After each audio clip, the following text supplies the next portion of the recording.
This episode of the Registry Insider was filmed live at the National Association of EMS Educators Symposium.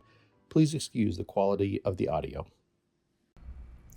Welcome to the Registry Insider. I'm Bill Seifert, CEO of the National Registry of EMTs, and today we are filming actually from the National Association of EMS Educators Conference in Pittsburgh, Pennsylvania.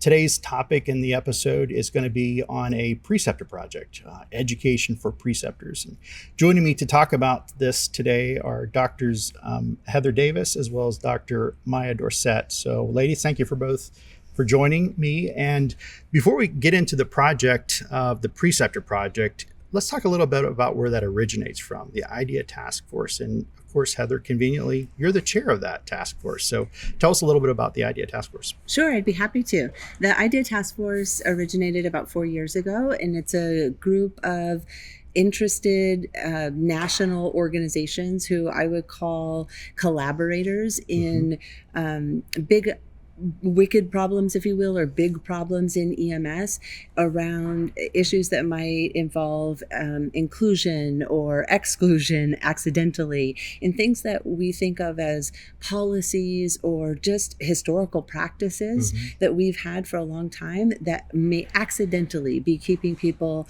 from entering our classrooms or entering our profession or persisting in our profession or promoting or staying or those kinds of things. And so we wanted to bring those players together, whether it's the accrediting body, the educators, the exam folks, the regulators, the states, all the people that can help make decisions at the level and think together at a national level and say, how did this happen and how do we sort of walk that back, or how do we work together to be more productive moving forward? And so that acronym is inclusion, diversity, equity, and access to our profession in EMS. Excellent. So that's what IDEA Task Force is. The acronym, of course, IDEA. There is a website for that too. What is that? That's right. www.ideaforems, all spelled out, ideaforems.com. Okay, awesome. So what are some of the other initiatives or wicked problems, to use your word, that the task force has been working on and tackling? Yeah, I'll just give you a couple of examples.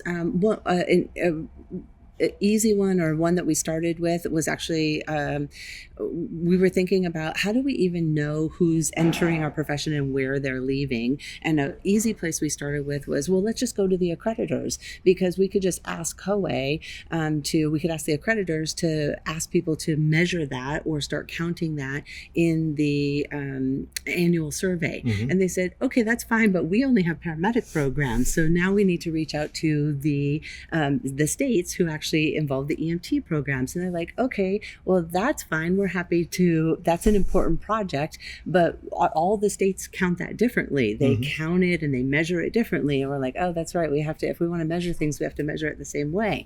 And so then we had to say, okay, we're going to need a way to do that. And then we brought that sort of back to registry and said, what is a single number that everybody has? And that's the National EMS ID number. And so then we start working with other organizations like the membership organization and the certification organization, and working with the National EMS ID number to help figure out when people enter from their very first EMS education course, even if it's an EMR class, or an EMT class, wherever, to start helping to know where those folks are in our system, where are they entering, where are they exiting, did they ever become certified, did they ever work in our system, and even our folks who are working with data now, some of those vendors, helping to know where our providers are. And so help get our arms around where are they coming in, how long are they staying, where are they leaving, so that we can start to understand what the sort of life cycle of our providers are.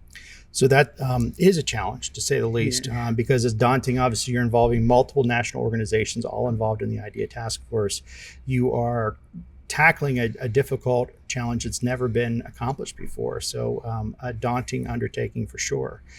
Let's fast forward now to the Preceptor Project, which is a more recent project that the IDEA Task Force has worked on. And Maya, I'm looking at you because, one, we haven't heard from you, but two, tell us a little bit about the Preceptor Project and how it relates or ties into the IDEA Task Force. Yeah.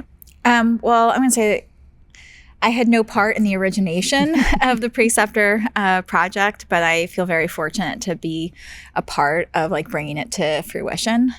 So the idea of the Preceptor Project, and Heather will correct me if I misspeak, is that if you think about how do people enter this profession, a huge component of their education, but also their introduction to being part of our workforce happens when they start entering our field. Mm-hmm. And we talk a lot, right? We're here at an educator conference. And when people picture EMS educators, very often they're picturing, right, the person in the classroom or the person running the labs or the person running the training office. But I think one of the most important educators, probably the most important educators we truly have in our profession, are our field training officers and preceptors.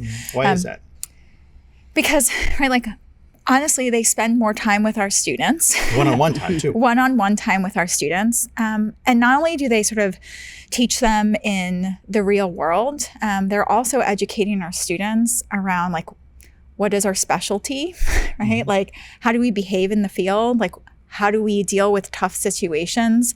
And I tell people, like, no matter what I teach or say in the classroom, if they go into the field and they have a trusting relationship with somebody who tells them something different, like, they're the one that they're gonna listen to. Mm-hmm.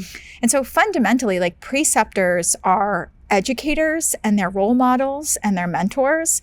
And I think about very influential ones. Very influential. And I think about, like, how do we build like this culture of EMS that we want to build that meets like the mission of the IDEA task force, which is this future where like people feel included and like they belong no matter like what their background is, where they come from, that they all understand that like we are part of this amazing thing called EMS. And this is like a family trying to accomplish something.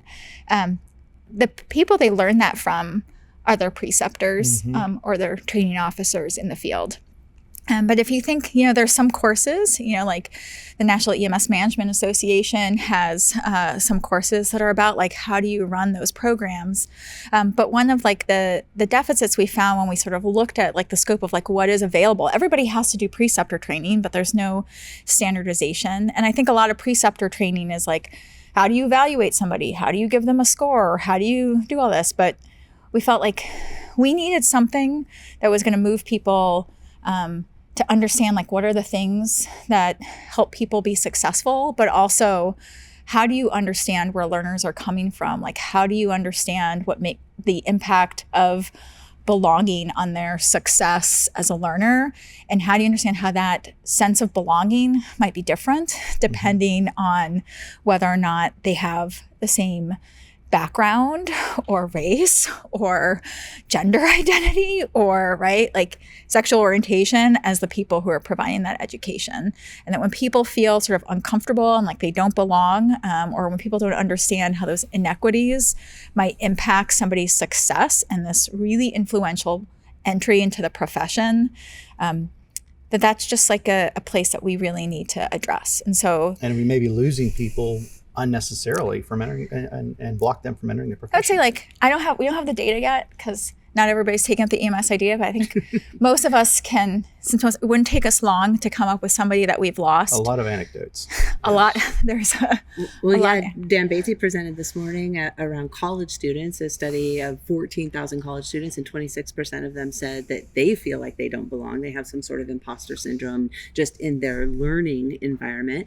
And our own Remley Crow has been studying this from the perspective of suffering incivilities, and her number's around 40%. And so we know that people in EMS are experiencing this sense of, I'm not sure I fit here. And what we wanted to make sure is that preceptors and folks who are field training officers, folks who are in a position of authority or some power differential, understand how that impacts learning and performance. And that it sometimes it's unintentional. You just were unaware as that person who is the preceptor or FTO that you were failing to control for or positively influencing it. And so now you can be more aware and you can help to make a positive environment. And if you were the person who was cramming or hazing or doing any of that, and now we can fix that. Hopefully we can fix that. Given the workforce shortages or perceived workforce shortages, depending on the perception of the individual, how important is this right now? It's vitally important. I mean, we need to make sure that we get everyone we can into the profession and certainly retain them. And certainly acts like this, where people don't feel welcome and they leave because they don't feel welcome, is it's a tragedy, and it's clearly preventable. And I think this project is about keeping those issues like front of mind and sort of seeing the perspective of others and understanding sort of the need to evaluate performance and give feedback in the context of trying to think about the human being in front of you and all the complexities of like what they bring into it. But So I think how does a project do that then? I mean, what's the nuts and bolts of he's it? making me go for it. Okay. So fundamentally what the project did when we discussed how do we address this. And so the way I got involved was while I am a board member for the National Registry, Heather reached out to me as the medical director of Prodigy EMS and said, do you want to be a part of this? And we're like, absolutely. This is amazing. But when we thought about how do we accomplish this sort of authenticity, I think people have to be able to connect with the stories of other human beings, right? Like that is fundamentally what motivates us. And that's definitely what motivates people who are part of EMS. And so we decided, we had a bunch of sort of objectives we wanted to meet. And then we had volunteers across the country, and we filmed at EMS World, and we filmed at NAMSP. We're actually thank you, Chief Luckritz of Austin Travis County, who brought a bunch of his amazing people to come be interviewed. And essentially, we interviewed people about their experiences, their experiences as being new learners, as somebody new to the profession, their experience feeling unwelcome in their profession, their experiences about what did people do to make them feel like they belong, and then their experiences like what do they do as preceptors to sort of address all these things. And we interviewed people like Heather, right, educational experts who are able to talk about the educational theories like cognitive load, but thinking about that as far as like the impact of what people are bringing to the table, right? So like when you're trying to evaluate somebody, like what is actually going on in their head? Like what is their frame? Because our perception of what we see on the surface, our interpretation of an event is literally like our interpretation of an event. And sometimes there's so much underneath the surface about what's going on with that learner. And so we're going to have these available. We're going to put them on the ideaforems.com landing page, essentially as YouTube videos. And the hope is that we want people to take them and put them in their preceptor trainings or share them amongst themselves or share them in your organization. I can tell you, I've watched every single one of them, and they like, simultaneously, you can feel sort of like sad about the experiences that people had, and they can make you feel incredibly optimistic about the people who are part of this profession, who are trying to make a difference. They're the change agents of the future. They are the change agents. And I think like we talk a lot about workforce, like in and out, but I think there's something to be said about sort of the quality of the experience of being part of that workforce, like whether or not you stay. And, you know, as a medical director, I often think, you know, they're like, what's the role of the medical director in the wellness of, right? Surely I have a role in like evaluating people and assessment, but I think the wellness, right? Like the mental health, the inclusion, the belonging of people who are part of that organization is directly, right, a process as part of patient outcomes and care, right? Like people who are unhappy in their jobs, right, who don't feel connected to the people that they work with, are also people who start to lose, right? They start to get burned out. They start to not feel connected with the patients that they're caring for. And it's really hard to make compassionate decisions at 3 a.m., right, when you're exhausted, or to approach patients with like positive regard that their behavior, right, is because this is the worst day of their life. Just like we need to approach our learners, like maybe you can't be your best on every single day because something else terrible is going on in your life. And I think like that's the culture we want to build, where like we approach, right, when something happens, we have positive regard towards the people we work with, towards our patients. And this is why I say, like, you know, our preceptors are our most important educators, because I can say all that in a classroom.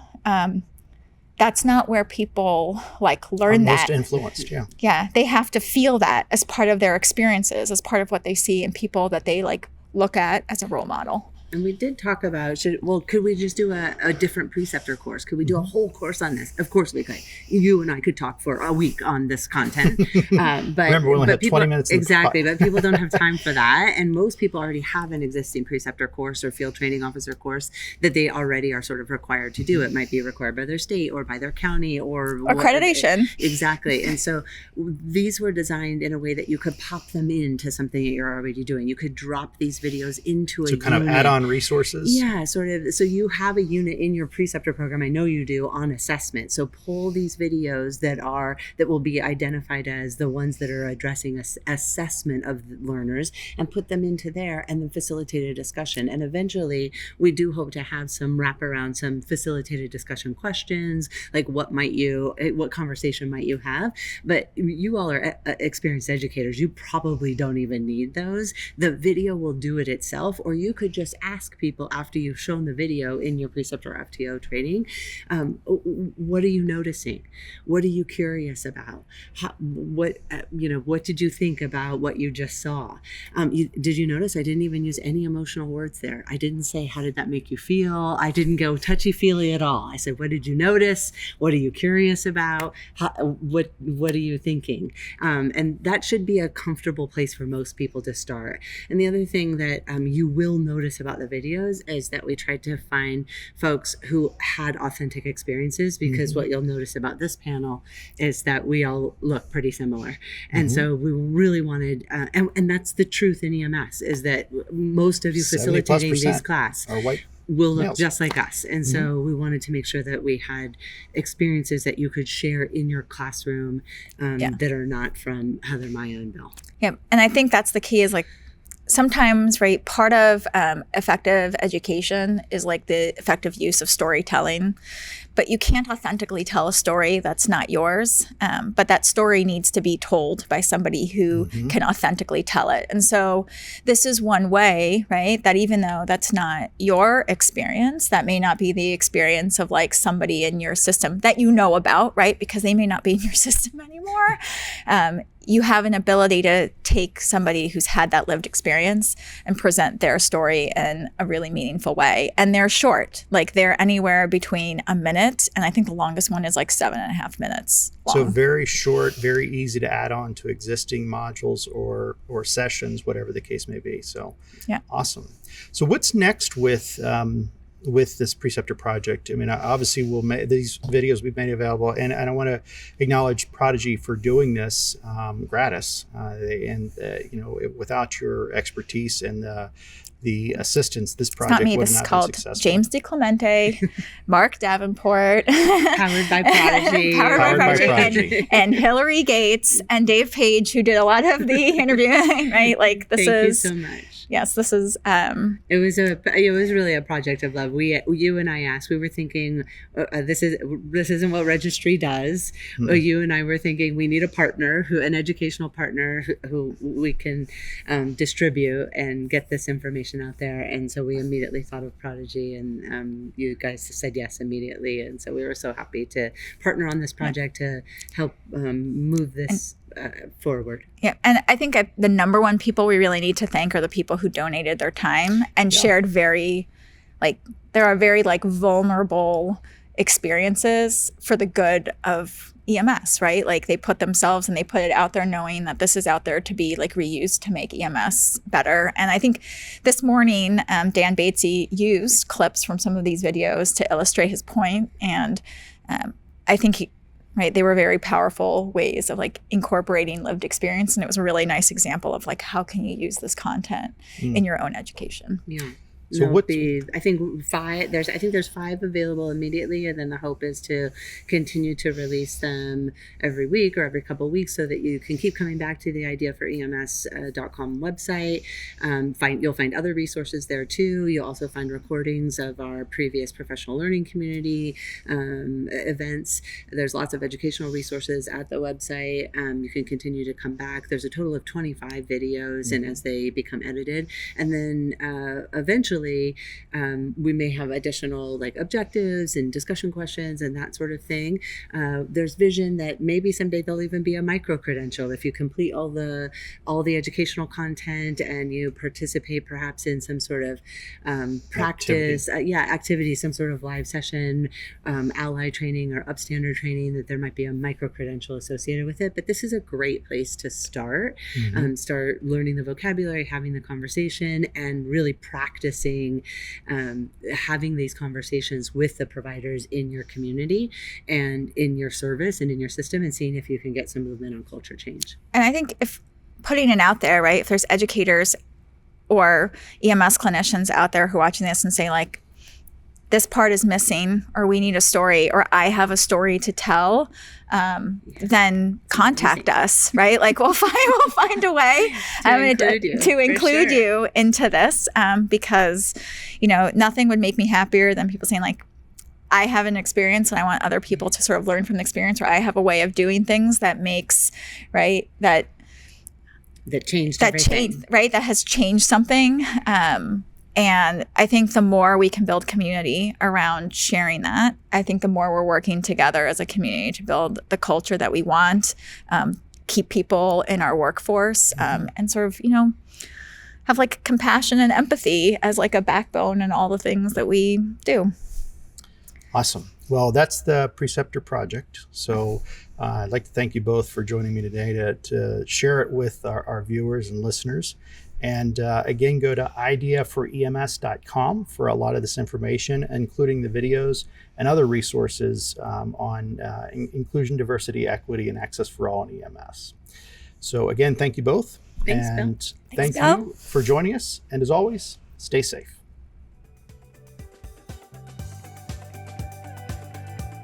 Thank you for joining us for this episode. If you wouldn't mind, please click the like and subscribe buttons, as well as the notifications so you can get notifications about upcoming episodes. Also, for the latest and greatest happenings of the National Registry, feel free to go to nremt.org. Thank you very much. And again, stay safe.